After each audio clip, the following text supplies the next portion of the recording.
Hey, what's going on, everybody? Welcome to day 14 of the 31 Days of Horror. D-Bougie86 here again. And I got a brand new film from 2017 to review for you guys today. And it's my first experience with this indie production company known as Funtime Productions. They released a few films now, and I kind of want to check the other ones out. But this one's a slasher film, of course, and it goes by the title of Are We the Waitin'? Yes. This is a very awesome cover art, I have to say. It kind of reminds me of a mixture of 80s cover arts with like 90s cover arts in a way. Because you know how 80s had like some great like color schemes in their artworks, and this one does too. Plus it has like a 90s touch with it, with like its floating heads.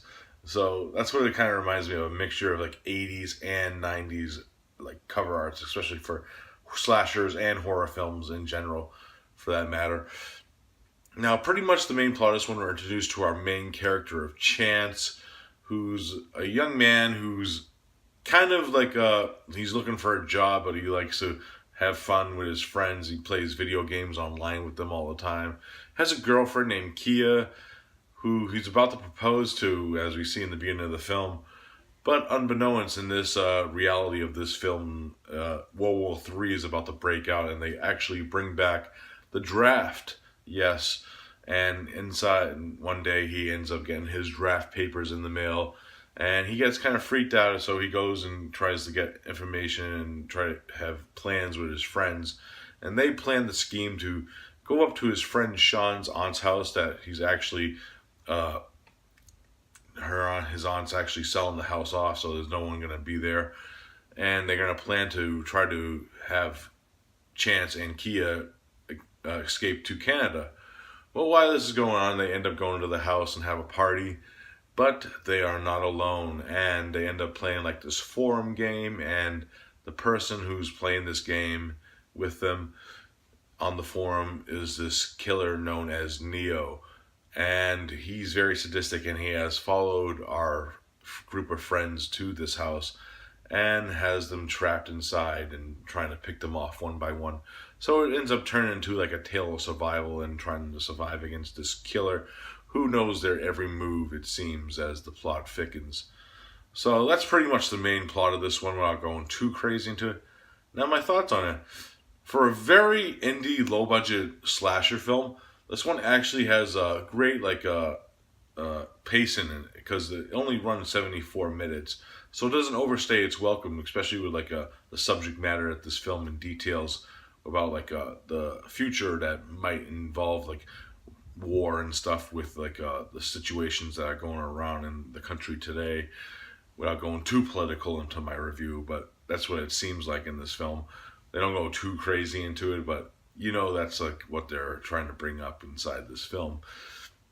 Uh, Cast is really cool. I actually did enjoy all the performances. Actually, the director of this film plays Chance's friend Teddy in the film, and he's actually really funny. Really enjoy his character a lot. I like actually his girlfriend. I believe her name's Jennifer.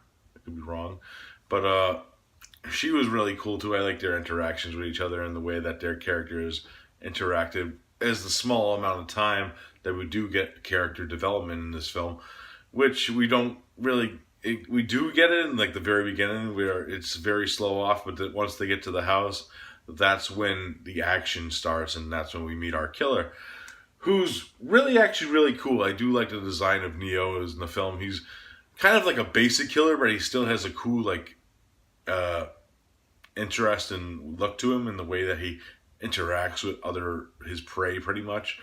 So yeah, that's his mask right there.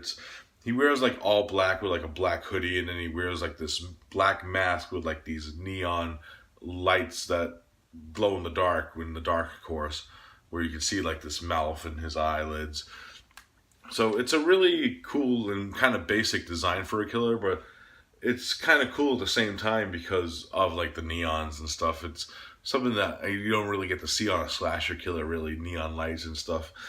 Uh, Really cool setting, really like contained setting with the area that they are in. They do kind of branch out of the house a little bit to get to certain areas, but it seems like Neo has bigger schemes, especially with like the areas of the house. It does contain like still feel like it's contained in like a single area though, which I do like. It's a really fast-paced film for what it is, and really did enjoy like the tension, and the musical score is awesome in this. Very high octane, in your face, like kind of like a mixture of like rock and like synth techno type vibes from it, from what I gathered from the score, the way I would describe it. Really awesome shit. Really did enjoy this for what it was.